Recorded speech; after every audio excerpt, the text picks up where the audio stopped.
দাও আমি তোমাদের এটার স্ট্রাকচারটা বলে দিই যে সাবজেক্ট প্লাস বার plus object plus full stop দ্বারা বাক্য শেষ হবে। এটা কোন সেন্টেন্সের স্ট্রাকচার দেখো, তাহলে দেখো এটা তোমরা অবশ্যই পারছো, এটা হবে কিন্তু অ্যাসার্টিভ সেন্টেন্স। কেন হবে? প্রথমে সাবজেক্ট আছে আই, এরপর আছে শ্যাল হলো বার, এরপরে অবজেক্ট আছে নেভার ফরগেট টু, এই পর্যন্ত আমরা ধরি। ঠিক আছে, তাহলে এখানে এটা দ্বারা কিন্তু আবার একটা বর্ণনা প্রকাশ করছে, সেটা হলো যে আমি তোমাকে কখনো বলবো না। প্রিয় শিক্ষার্থীরা, এরপর আমরা আসি 5 নম্বরে।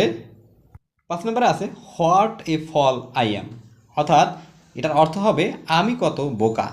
এখন এখানে আমি কত বোকা এটা কোন সেন্টেন্স হবে দেখো, এটা কোন সেন্টেন্স হবে বা কোন সেন্টেন্স আছে দেখো।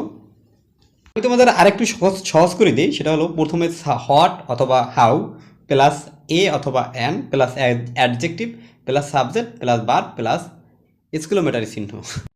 প্রিয় শিক্ষার্থীরা, তাহলে